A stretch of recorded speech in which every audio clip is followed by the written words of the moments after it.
Bom dia, pessoal. Semana especial pra gente, né? Aliás, tenho que pedir desculpa a vocês porque os vídeos estão um pouco atrasados, tá? Eu tive um problema no dia 16, do dia 16 para o dia 17 tive um problema logístico e aí acabei acumulando alguns vídeos essa semana e durante o feriado já estará tudo em ordem. Quero acreditar que na volta do feriado os vídeos já estejam todos no ar.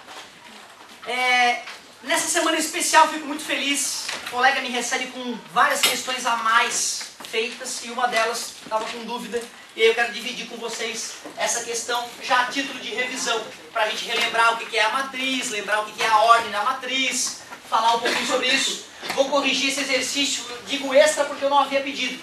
Então página 19, questão 6, me acompanhe por favor.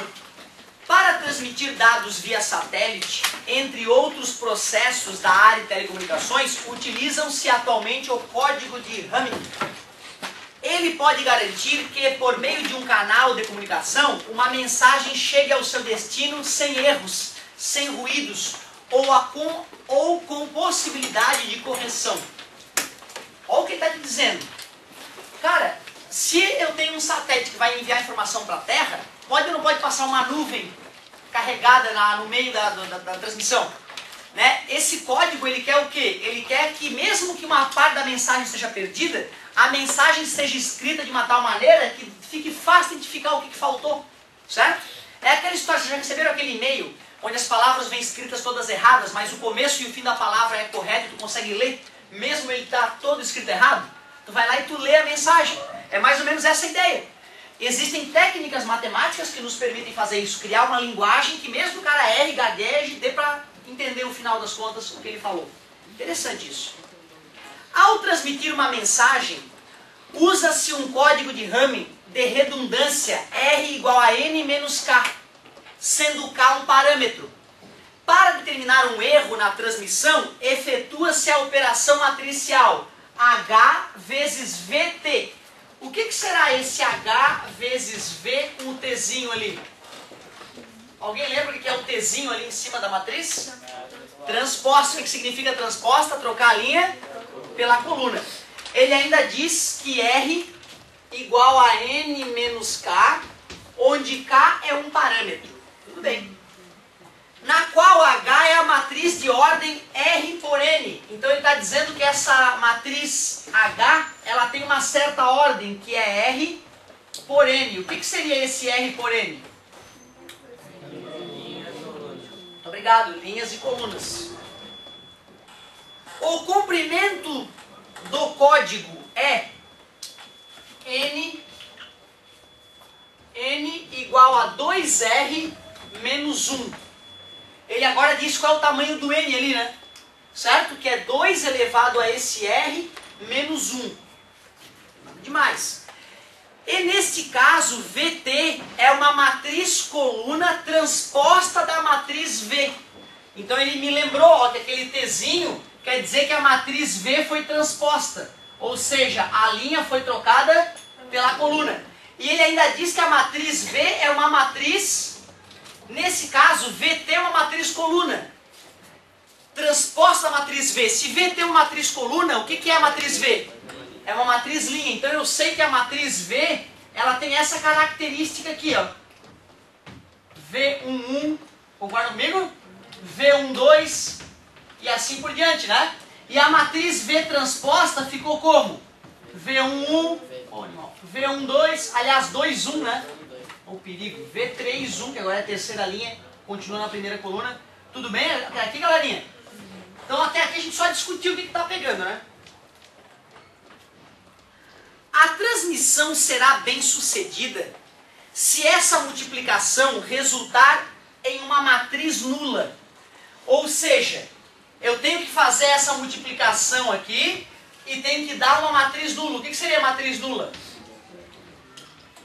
O que é matriz nula? Todos os elementos, zero. O que é matriz identidade? Diagonal principal igual a 1 e o resto todo mundo igual a 0. São coisas básicas que a gente precisa, é isso aí.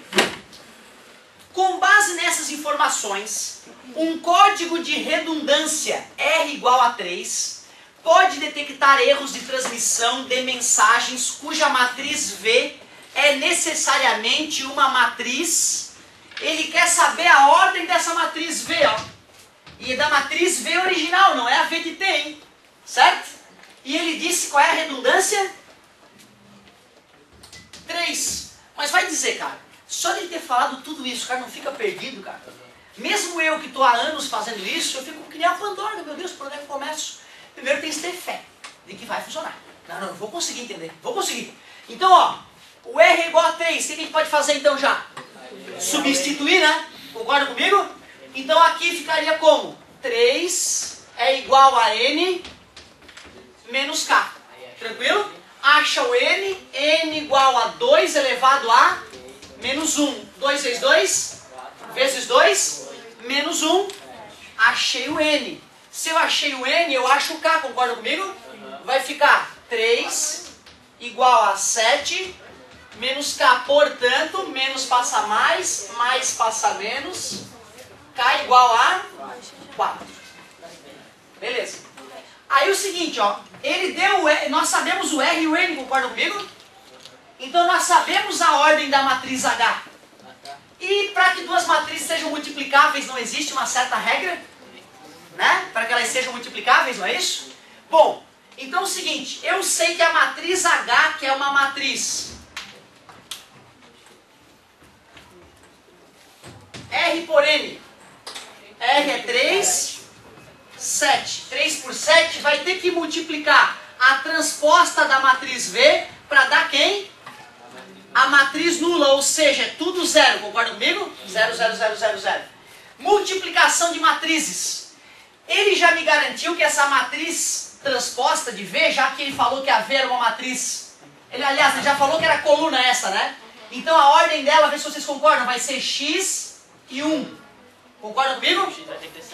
X e 1, exatamente. Para que sejam multiplicáveis, esses números de dentro tem que ser X igual a 7. Então, qual é a ordem da já que a matriz V transposta, a ordem dela é 7 por 1, a matriz V, qual é a ordem? 1 por 7. Certo? Uma linha, matriz linha, concordo, matriz linha e 1 por 7. Letra A. Mas tu viu, cara, esse cara é um gênio. Ele pegou uma matéria fácil, que é a ordem de uma matriz, e transformou numa questão super delicada. E eu achei informações novas. Então tu vê, cara, às vezes quando dá ruído na tua TV via satélite, é porque a multiplicação de duas matrizes no computador lá não deu 0, 0, tinha erro demais, não deu para corrigir, o computador não corrigiu os ruídos que chegaram, e aí começa a dar aquela travadinha, que geralmente via satélite é quando o tempo está bem fechadão, né? O tempo tem que estar bem fechado para via satélite cair mesmo a imagem. E isso também porque não é um satélite militar, né? Certo? Se o cara está com GPS militar, o mundo pode estar desabando, o cara pode estar soterrado, o cara acha o sujeito com GPS, certo? Se for um GPS, né, com a potência adequada. Achei linda essa questão, parabéns, Larissa, estou orgulhoso, muito legal. Eu gostaria até de poder fazer mais algumas extras, mas fica a dica aí pra galera seguir esse caminho, arriscar umas questões a mais, sobrou um tempinho, né?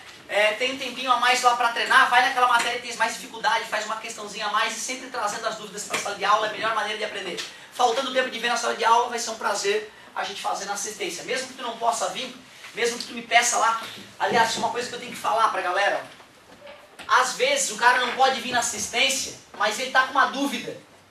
Como eu vou ter que vir e vou ter que ficar aqui, eu prefiro ficar aqui trabalhando do que ficar aqui parado, cara, te juro. Então, ó, manda um e-mail para mim, quando tiver assistência, com o assunto, apoio, aliás, né? Aqui chama apoio, viajando. O assunto do e-mail, tu manda apoio e bota lá, descreve, página tal, exercício tal, ou a tua dúvida.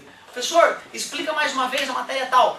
E aí, se não tiver ninguém na assistência para tirar a dúvida, eu vou dar preferência para a tua pergunta, por ordem de chegada. Eu gravo a duvidazinha, boto na internet e depois tu pode assistir. Beleza? Então é uma ferramenta bem bacana. O pessoal do terceirão já tem usado. Né? É claro que se tiver alguém fisicamente presente, eu vou dar atenção para a pessoa, né? Mas sobrando um tempinho, sempre que sobra um tempinho, já vai entrar na fila a tua dúvida. Certo? Adorei então. E agora o amigo já começou, ele já me ajudou no início da aula. Ele começou perguntando aqui, antes da aula começar, professor, qual é a diferença entre uma matriz e o determinante de uma matriz? Eu poderia responder com uma analogia. É a mesma diferença entre uma pessoa e o RG dela. Tudo, né? Concordas? Uma pessoa é a pessoa fisicamente falando, com as suas características, com a sua história de vida, com o seu DNA. O RG é um registro geral, é um número que me permite identificar a pessoa. Não quer dizer que com aquele RG eu saiba tudo sobre a pessoa, mas eu sei dizer quem é. Trata-se de fulano e tal. Concorda comigo? Da mesma forma que nós precisamos catalogar as pessoas para que a sociedade atual sobreviva, né? Para que a gente consiga classificar as pessoas em várias situações, para que a gente consiga monitorar as pessoas em relação ao cumprimento de leis, etc. e tal, a gente precisa do RG. Quando a gente vai começar a trabalhar com matrizes, nós trabalhando com uma ou outra não tem problema, mas na hora que tiver um sistema com milhares de matrizes para serem trabalhadas, tu ter como identificar cada matriz é fundamental. Por isso tem uma maneira de calcular um RG para essa matriz, um registro geral para ela, que é o determinante. Então a partir da aula de agora, dessa aula, a partir desse momento, eu vou começar a te mostrar técnicas que nos permitem calcular determinante de matriz. Cada um de nós é diferente. Por isso cada um de nós recebe um RG e pessoas honestas têm um RG só. E um CPF só. Concorda comigo? Eu tenho que lembrar que há tempos atrás o Palocci, que era ministro da Fazenda, ele tinha 2 CPFs. Bizarro, né? O cara que era para dar exemplo de retidão financeira no país, o chefe da política macroeconômica e microeconômica do país, o cara vai lá e tem 2 CPFs, é bandido, não pode. Né? Bandido, não tem outra explicação. A única explicação é essa, infelizmente. Mas as coisas vão melhorar, né? Se Deus quiser as coisas vão melhorar. Só se depender de Deus mesmo, porque os brasileiros a coisa está meio delicada. Mas olha só, galerinha.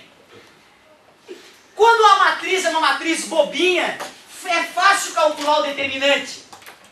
Da mesma forma que eu poderia ter um grupo de 5 pessoas e falar, tu é o número 1, número 2, número 3, número 4. Agora, num país com 180 milhões de habitantes, sei lá, né, beirando os 200 milhões daqui a pouco de habitantes, não é assim tão fácil, né? Aí tem que dividir em órgãos, não é isso? Aí tem o SSPSC, Secretaria de Segurança Pública de Santa Catarina, que é onde eu fui registrado. Né? E meu número lá é, sei lá, 3 milhões e um cacetada. Né? E também não quer dizer que eu tenha sido o trilionésimo, certo?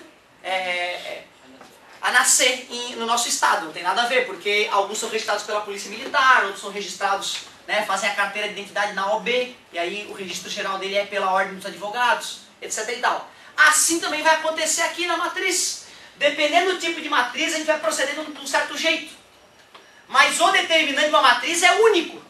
Calculou o determinante daquela matriz, ele é único, representa aquela matriz. Professor, 2 matrizes diferentes podem dar o mesmo RG? Aqui pode.